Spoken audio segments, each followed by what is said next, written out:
We're going to take a little trip in time back to the year 2004. Yep, we're going to talk about the band Sevendust and Nonpoint and when they played at the Interstate Center in Bloomington, Illinois in 2004 on October the 8th. This is kind of a fun tale, man. I was working in radio at the time at WIHN in Bloomington, Illinois. They were called 96.7 iRock, a great radio station. Mostly a lot of newer stuff like nu metal, stuff from the 90s mixed in like Jane's Addiction and Green Day, things like that. But it was a pretty fun station with a very active listenership. I had great ratings on that radio station, I'm proud to say. Hosting a show called The Church of Rock, which ran from 6 to midnight, Monday through Friday, and I would even be on some Saturdays. Well, the station was involved in promoting many concerts, and one of the ones we promoted was Sevendust with Nonpoint, and we were giving tickets away. There was a lot of hype in the air. We were promoting the crap out of it. It was all over the radio. Everyone wanted to come to the big party that iRock was going to be hosting, and all of us DJs were going to be there to introduce the bands. It was awesome, man. On the actual night of the event, I was told we were going to have a big boom box. And what I mean by that is we like to broadcast outside of events. They called that remote broadcasting. Well, they wanted me to be the guy that was going to do all the remote broadcasting throughout the afternoon up until when the show started. And we had a big thing. Well, it resembled literally a boom box, but it was bigger than like two people standing on top of each other's shoulders. A very big thing that we had on a trailer that we would cart around. We had a mobile system inside where I could actually contact somebody at the radio station and do live remotes. So I was on the air saying things like, hey, you're listening to 96.7 iRock, Reverend Moody outside the Interstate Center. The show's going to start in about an hour. We've got Sevendust headlining tonight with Nonpoint opening up. Don't miss the party. That kind of thing. Well, when the night came, man, there was all kinds of people that showed up from Bloomington to see Sevendust, and it was a party. There was people buying beers. There was a lot of festivity in the air. All the rockers came out to support their favorite DJs, like Taz and Stone and Joni, and of course Chandler, who wasn't there on this occasion. He was out of town. We also had Screwball. Yeah, it was a fun crew, man. You know, you're not really allowed to drink alcohol legally at an event like that if you're on the air. Of course, I was on the air throughout the day and I was drinking. But, you know, I got to say something about the iRock management. They kind of looked the other way and let me have my fun. They let me sow my wild oats. Shout out to John Norton and Patty Donspach. Awesome crew of people at iRock, man, in management. Well, the day of the show, we're outside, we're partying, it's fun, there's excitement in the air. Nonpoint gets on stage. Of course, they were a band that was part of the nu metal movement, played at Ozfest. They were from the Fort Lauderdale, Florida area. And they released their Recoil album in 2004, and they had a single out called The Truth. During their show, I liked the band. They had a good energy. They had a good performance. The crowd was definitely eating them up because, let's face it, people in the Midwest are pretty awesome rock and roll concert goers. The enthusiastic in the Midwest for rock and roll is contagious and it's palpable. It's awesome. So they did a great cover of In the Air Tonight by Phil Collins. I do remember that. That was a highlight of the show for Nonpoint. They also did a song called The Truth, of course, What a Day, and Endure that night. They did other songs, but I do not have the exact set list. Now, when the band was over, it was kind of cool because we were wandering around backstage, you know, congratulating Nonpoint for a great show. You know, our iRock crew had just introduced the band. It was, you know, pretty cool. Then we noticed that Dan Donegan from the band Disturbed, one of the biggest bands in the freaking country, was walking around backstage partying and hanging out. Stone, I believe, tapped me on the shoulder and said, hey, that's Dan Donegan from Disturbed. I'm like, really? I'm doing a live remote from this event. How cool would it be to get him up in that boombox with me? So that was my mission. Well, I walked up to Dan, introduced myself. He was having a good time. You could tell he was copping a buzz. Again, we were all drinking, and he kind of was like shying away from the idea of getting in the boombox with me, but I tried. Well, he kind of got himself away from me, and he kept kind of dodging me, and I'd go up to him and, you know, get a little bit more buzzed. And, hey, Dan, how about coming and talk to me, man? Well, the fans will love it. And, well, I kind of lost sight of Dan. So it comes time for Sevendust to hit the stage, right? Sevendust, man, what a great band. Formed in Atlanta, Georgia, 1994. These guys were called many things. Lots of different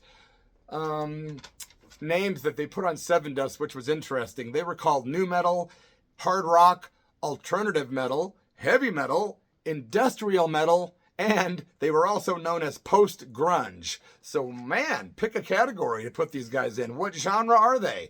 Anyway, they were a badass band, Sevendust.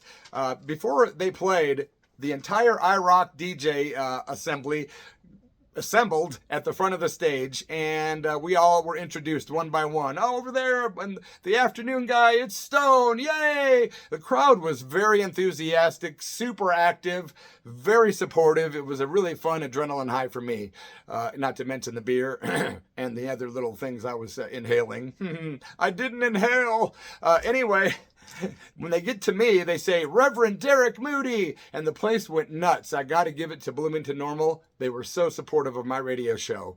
Well, what did I do in return? Well, I turned around, I got my back to the audience, and I promptly dropped my pants. Yep, I bent over and full mooned the entire place. I did not stop hearing about this for the next year. It was awesome. I got to moon the crowd, and that's what they remembered. A whole different side of Reverend Derek Moody, a.k.a. Bloody F Mess. Yeah, I use the name Reverend Derek Moody on the radio. So the band hits the stage. Sevendust is full of energy. They are completely killer. They are made up of LaJohn Witherspoon on vocals, John Connolly on guitar, Clint Lowry, who was still with the band, I believe, and he was very instrumental in all of their songs, and that whole band's ingredients was, Clint Lowry did a lot of the writing and stuff. And then Vince Hornsby on bass, and Morgan Rose, one of the co-founders of Sevendust, was on drums. The audience was eating it up. I mean, they were very, very high energy, very supportive. It was a great time. I was going out to the big boombox and advertising, come on down, the show's happening now. Sevendust is on stage. They were killing it, man. The set list that night, they did Suffocate. Then they went into the song Enemy, Trust, and then they went into a song called B-I-T-C-H. You never know with the YouTube these days. Crucified was on the set list next. We were really grinning ear to ear. The whole station was having a ball. The event was a success. The band went into the song Disgrace, and then Angel Sun, which we'd been playing on the radio station. They did Waffle. Face to Face was next up on the set list, and they did a song called Denial, which we had been playing a lot on iRock, and that's another killer Sevendust song. And the song Praise was also played that night. It was a hot, sweaty night, man. People were dancing. It was awesome. Well, when it was all over with, my mind was in all kinds of directions because I was partying like a madman. Hey, man, when I got hired at iRock, I was told by the general manager, we want a real rock guy, not a guy that reads about it in books. I said, look no further. And they said, we know you're the real deal, so let's do this. And I was given a pretty short leash at iRock until they gave me a long leash. After a while, they stopped doing the recommended and constant air check tapes and management meetings and whatnot. I was kind of cut loose one day. Literally. John Norton, my boss, said to me one time in a meeting, you know what, man? You're just you. Just keep being you. No more meetings, no more air check tapes. Just do your own thing. It was a pretty monumental time in radio for me. My career had been in full force since 1999. I was having a ball. Well, when the band was over, I was looking around for Dan Donegan. I couldn't find him, and then I did. And I said, Dan, one last beg. Please come out to the boombox just for 5 minutes and be on the air for the fans. And lo and behold, he said, sure, let's do it. You got to understand, man, Disturbed were a huge band and still are. As a matter of fact, they were out of Chicago, and those guys formed in 1994. They sold over 17 million records worldwide, and they still rank today as one of the most successful bands of the 21st century. This is all true, folks. Their album, The Sickness, went platinum over 5 times, and it was released in 2000 with their big singles being Stupefy and, of course, Get Down with the Sickness. Everyone knows that song. Well, Dan was cool enough to hop in the boombox with me, where I pulled out a significant sized doobie. Or was it that somebody gave me a doobie? Boy, my memory's sketchy, I can't lie. Probably somebody gave it to me in the crowd. We were in that boombox puffing away. Dan's just looking around. There must have been people 5, 6 deep all the way around this thing. Yeah, there's Dan from Disturbed. Oh my God, there's the guy from Disturbed. Moody, yeah, Church of Rock. It was really trippy. We were having a hard time focusing, but I got on the air and did a live broadcast and did a short interview with Dan from Disturbed, who said he had come down the, couple-hour drive from Chicago to pay homage and show support to his brothers in Sevendust. It was cool, and you can hear that interview on my other YouTube channel. It's called The Church of Rock, all one word. Type in Dan Donegan Disturbed interview, Reverend Moody. It'll pop up, 2004. So my friends, please take this time right now to subscribe to my channel. I would really appreciate that. And if you could subscribe to the other channel, that'd be cool. If you like what you're seeing, give me a thumbs up or a like, and leave a comment if you're a fan of any of the bands mentioned today. So Dan Donegan is up there in the boombox with me. We're puffing away. I was in high heaven because this was, helping my ratings too. And it was great, man. We talked a little bit. He had a hard time concentrating because the people were just outside screaming. It was surreal. We were surrounded in this big boombox with only one way out, and that's where all the fans were. And Dan's probably thinking, man, what's this madman gotten me into? But he was there and he was doing it. We were both drinking and giving cheers and smoking away, and we were on the radio, probably breaking a couple different rules there, but that was the past. Sue me. Oh man, I got to give homage to the IROC people for putting up with a lot from me. There was several lawsuits when I was there because of the stuff I did on air, and thank goodness for Patty Donspach being the genius and the legend and the amazing business person that she was and probably still is. I do think she's retired now, living in Washington. God bless you, Patty Donspach. My friends, thanks so much for watching my video today. I appreciate you subscribing to Bloody Mess Official, and I'll be back every day this week for the next 5 days at least, because I owe you guys. I am behind.